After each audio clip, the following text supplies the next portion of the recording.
Welcome to the Tech Samvad podcast. I'm thrilled to announce that our newsletter hit 1,000 subscriber this week. Thank you all for your incredible support and engagement. A quick disclaimer: the views and opinions expressed in this podcast are my own and do not necessarily reflect the views or opinions of my employer. Today, we are diving into a consumer AI review. I've been testing an AI platform called Yupp during its beta phase for the past 6 months, and they just had their official release last week. Perfect timing to share my insights with you. To help us explore Yup, I'm excited to welcome Molly, the product manager for this innovative platform. Molly is no stranger to our podcast. He previously joined us to discuss consumer AI trends. So, Molly, welcome back. Yeah, So, So could you give our listeners a brief introduction to Yup? I'd love to hear about your journey so far and what's coming up next for the platform. Maybe start with a brief intro about Yup and what has been journey till now. sounds good. So, Yup actually started as a very small 2-3 member team last June 2024. I joined them in November. It's a Bay Area based startup with an office in Bangalore as well. We have engineering, design, product split across these two sites. Pankaj Gupta was the founder and CEO. I have history with him from before. Like he used to be my boss at one of my earlier startups. So when he was assembling the team for this startup, he pretty much uh, got together a bunch of people that he's enjoyed working with. So and hence I joined as the first non-engineering hire actually in November of last year. Um, it's been amazing. When I joined, a lot of the foundational pieces were actually getting put in. We are a multi-AI um, consumer AI platform, which basically means we have about 500 plus AI models loaded into our system. Wow. We have a very smart routing algorithm. So when you actually come and ask a query, we will actually figure out who you are, what kind of query, and which model is most suited for that query and give you responses. Mhm. The second big thing in this case is you don't get just one response, you get two. And if Mhm. you ask, you'll get three or four as well and more. So you get to make an informed choice on which LLM response that you want to pick, as opposed to you just paying one of the LLM providers and just getting tied to only one of those. The third thing that I would say is it's free. We have all the pro models loaded up, including the latest Opus from Claude, the latest O1 Mini and O3 from ChatGPT, every one of them, which you would ideally be actually be paying quite a bit of money outside if you want to actually take your own subscription. The fourth thing, which is the principal thing, essentially, is we want your preferences. Essentially, when we show you two or three or four responses, we would love to know which one you picked and why it served your purpose. That's kind of one of the key things which differentiates us because your preference is what helps us keep this platform free for you. Mhm. Hopefully the idea is to keep this free forever.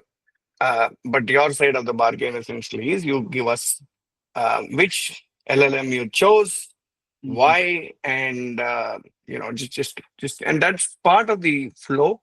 We Mhm. have it as a gamified, enjoyable, fun flow actually. So you actually get to choose what you want, and then you get a scratch card, which gives you credits, and then credits let you send more prompts. And if you have any more credits left, you actually can cash out to your local currency. We support multiple local currencies and crypto. In India, you can actually cash out to UPI, to Indian rupees, direct to your account. So going back to the history, when I joined, a lot of the foundational pieces were being put. I still distinctly remember we had less than 100 trusted testers, as we call Mhm. them. These are alpha testers. Given that we were so small and there were so less number of testers, you will not believe it. We used to onboard people using a Google Sheet. That's how it started. From there on, I came on. I started doing product. I was also slated to do GTM, go to market, growth. We're a very small team. We still continue to be a very small team. So we, I did a lot of outreach. And that's when, friend of a mine basically recommended Subankar to this. And then people like Subankar and others in the alpha testers have been incredibly valuable because we've built the system alongside these alpha testers. Feedback from them has basically guided stability, features, performance, all of that stuff. That is what is currently up. We Yeah. released Yupp earlier this month, June 12th to be precise, to a very, very, I'm humbled and privileged to say that we have gotten a very, very good launch. Incredibly viral at this point in time. If you go to Twitter and others, we have quite, um, you know, I can't release exact numbers, but then like significantly satisfying active users on the platform. And a platform like this, that's probably what makes it most worth it because consumer AI is fun. I mean, you're building for somebody that you don't know. Like, I don't know what the user behavior of a digital marketer in Korea is.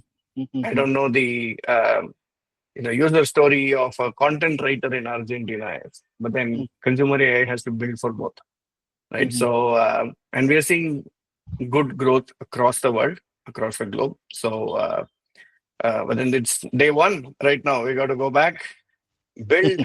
There's so much more to build. We have a system that is useful and delightful. We need to figure out more use cases, more power, more. What else would the users need that we can build on top of a platform? That's the beauty of a platform, right? You build a good platform and then you start building on top of it. And that's where we are. Okay, so that makes me ask the next question, because in terms of consumer AI, what are the real use cases that you are trying to solve out here? Because if you look at it, there are many $20 subscription flowing around. You have one for Anthropic, ChatGPT, we have for Grok, and some of it are also free. Grok 3 actually is free, Perplexity is free. So why should one come here? And what are the real use cases that you are trying to solve for you? That's an excellent question. Half of the question you already answered for me, which is I don't want to be. How many $20 subscriptions would I be paying? And you are listed three or four of them. There are 100 of them over there. Which one should I pick? How much should I pay? And if I plunk so much money, am I really getting that much ROI? Right? That's the first point. The second point is each of these, and I think we kind of touched upon it in our previous talk when we had, each of these LLMs have been pre-trained in a certain way. So each of them have their own strengths, each of them have their own weaknesses, each of them have their own personality. So if you look at it, there are certain tasks that you need, which need different kinds of, LLM behavior. Sure, you can actually system prompt it to actually behave the way you want it to, but you're still artificially getting an LLM to change its personality and its strength and give you an answer. Classic examples. There are several programming LLMs, LLMs which are so much more adept at coding, right? And solving programming answer questions for you. Olympic comes to mind, Quen Coder comes to mind, DeepSeek comes to mind. There are some of these that are good. Instead, let's say you have just plonked only on, let's say, Anthropic or like Claude, or ChatGPT. Yes, you will get what you want. But then if you really want like to go one level above and actually get the key strength, then you have to again plop one more $20 subscription to something else, which is something that we should avoid, right? I mean, AI should be democratic. It should be available to everybody. Every AI should be available to everybody. It's not just a few. You mentioned a few free ones, but then we all know there are limits on these free ones, right? With respect to the complexity, with respect to how much they'll give you, with respect to rate limiting you. I mean, if you ask too many complex prompts and questions, you will be rate limited, right? They will, secretly they'll say, like, they'll nudge you to say, I think you should get to the $20 plan because you're asking too many things. But that shouldn't limit you using the endless possibilities of AI. I think AI is just going to be there. The Mm-hmm. people who are comfortable with AI and expert with using AI systems are the ones who are going to succeed in this upcoming era. Mm-hmm. And this is hopefully setting up the stage for that. You Mm-hmm. should know which AI, or leave alone that. You should know different AIs are good at different things. That is the Mm-hmm. baseline. Mm-hmm. And hopefully Yup will help you Yeah. expose you to discover these new AIs and what they are good at. And then you can go pick the AI that you want and actually get your answers in Yup as well. Yeah. Maybe this is a little bit technical out of my curiosity. So how does it knows which AI the user wants? Because every time I do, I always get a different set of model which answers my question. So how does the tool decide? Okay, because I get something like a command or something which I never knew. It actually gave me an answer. It was a good answer. But how did it decide that? Maybe a brief about Yeah, that. I mean, I can't go into the deep technical details. It's obviously proprietary. The routing algorithm is obviously proprietary. But then I can tell you one thing though. It Mhm. is a it is a combination of what we already know about the Mm. strengths of each of these models Uh-huh. and the intent to let you, and we want you to also see new models at the same time also solve your answers. So Mhm. that's why you will get the command A. Command A Mhm. is good at some of these things. So if it's a general purpose question, then we will actually introduce some of these Mhm. models inside so that you actually get to know about these. And some of these models, if you look at it, the key differentiator of Yup is you get multiple perspectives. Mhm. And if you But look at some of these frontier models, you'll probably get the same answers in almost all of them. You'll get the yes. same answer in Claude, Anthropic, Llama, Grok, whatever. Right. So you bring in this twist to the story and give another perspective. You're like, aha, Yes. that's a Okay. different way of thinking about it. So we think it's a good mix depending on your prompt, depending on your history, to either let you discover and expose you to some new things. And of course, we want you to get the right answer immediately. So that's why you will always get one of the answers which will Mhm. definitely solve your answer question. Mhm. But we will also subtly introduce you to some of these other models. Okay, that was the thing because I saw my favorite Claude, but that was the second one. The first one was Command A, and I was thinking, okay, I being a Claude user, why did Command A come in? Okay, Hmm. now I know the answer. The other thing which I see in your website, so for anyone listening to it, I'll put it in the comment section. It's Yupp.ai. It has actually a good benchmarking where you have actually collated all the testing results, it seems, till now, and actually started ranking all the models and all. That's quite good.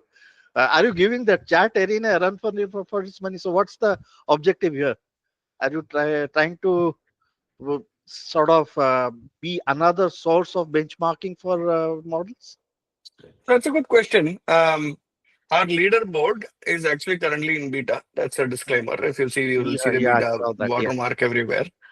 Um, that is an important source of information for model providers to improve upon their own models and the pre-training and all of that stuff. It's incredibly important to benchmark um, for which situations, for what type of prompts, which models are doing better, because that encourages model providers to actually fight for a certain spot, come to Mhm. in the top 10 and all of that stuff, which is it's important, Mhm. um, especially given the very early nature of this field.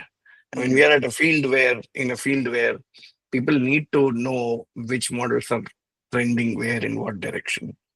Mhm. But the one interesting quirk, and you will get this if you read our companion blog, there's a main launch blog, which is blog.yup.ai. There is a Mhm. leaderboard blog as well that is linked from the main blog, and you will get that when you read that. Is the fact that Yup is probably, there are several leaderboards out there. Okay, let's Mhm. be very clear about that. We are aware of. Mhm. There's LM Arena, there is Mhm. Artificial Mhm. Nuts. There are quite a few. There are like three, four Mhm. well-known ones. Yeah. Um, typically, LM Arena is referenced a lot, and so on. Um, but almost all of these have um, raters who Mhm. actually rate Mm-hmm. to these models through different questions and answers and responses and preferring and so on. To our knowledge, Yupp is probably the only one which basically does this from a general purpose perspective, Then not for by testing. not just for from a set of testers or raters who are actually doing it. Right. Mm-hmm. If you think about it, and this comes from some of the history of our founders. Pankaj is from spent a bunch of time in Twitter, very early days of Twitter. He was in one of the early employees of Twitter. He Mm-hmm. spent a lot of time building Google Pay. He was actually one of the founding leaders of Google Pay, Google Pays in India. One of the things that pretty much distills out of when you build consumer products is the best kind of data comes in when you have millions of users using a product. Crowdsourcing. Yeah. Millions of users who are basically giving preferential data, giving data on what you need, what you want, and all of that stuff. Real So, time. so that's why we decided to build this two-sided product, if you will. Right. Mm-hmm. Our primary motive will always still be consumer AI, Mm-hmm. the consumer app that you all use. Mm-hmm. But then that feeds in data into the leaderboard, Mm-hmm. which basically gives very, very accurate information about which kind of prompts, what Mm-hmm. LLMs exceed in, and what they are not good at.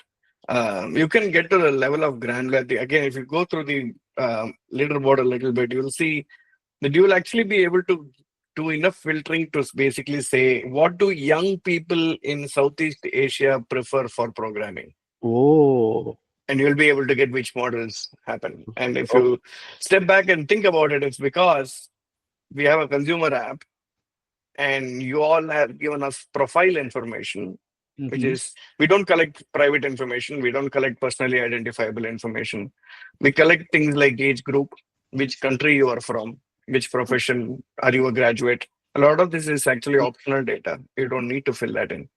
But then that data helps us do the slicing and dicing of preferential data on which models are preferred where and for which area and so on. Mm-hmm. So having Wow. a consumer app drive this data gives you a Mm-hmm. lot of advantages in that field. Wow. Sounds quite interesting, huh? So yeah, so we talked about the use cases, we talked about the journey it has been, and there is a talk about agents and integration for your AI into maybe consumer apps. So what's your plan? Maybe is it too early to ask this question? No, I don't think we have anything planned on that yet. I mean, we plan to be an independent consumer app for the near future. I mean, we're not even thinking about anything other than that. Ours will be an independent consumer app. Uh-huh. Will continue to be that because um, that's the way. I mean, if you go back to what I was telling earlier, that's the way we can democratize AI. Mm-hmm. I mean, if sure, there's a lot of other things that we can do, but at this point in time, we are in a mode to serve the general public with as much of AI tools as possible through our app for free.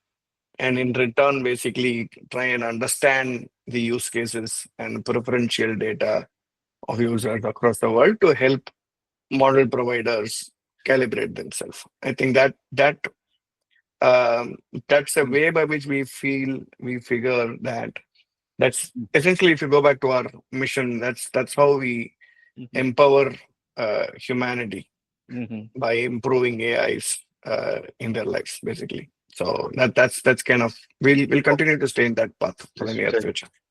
And when is the mobile app coming in? I don't know, man. Everybody's been asking that. That's something that's on the cards. We focused on getting this out as quickly as possible because we really wanted this thing out in the wild before we. I mean, that's a very hard balance when you're building something. Mhm. You're always looking at uh, whether we should build more and release or like release and then incrementally build. But Yes. in this case, we took a call to a PWA is a reasonably decent application for now that serves the purposes. Sure, building the app will give us a lot more and the user a lot more flexibility. It'll Mm. come. I mean, I think we got to prioritize and our roadmap, and it's there. It's there in the roadmap. Was wonderful, and don't worry about that. I use it quite often in my browser only, and it works perfectly fine. So absolutely no worries on that. But that said, we had our a brief intro about the Yupp.ai, and what I will do is, apart from this interview, I'll just show you how I use it at a later point of time. And a disclaimer: whatever newsletter I prepare, most of the credit should go to Yup, because that does the searching for me. That does what I need to include, what I need to exclude.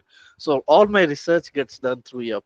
So Very thank glad, you. man. I'm very glad that we have contributed something that you are proud to mention live. So Yes, very yes. happy. Thank you, Molly, and I look forward to working on this app more, and I'll be more excited to see what is coming in the future.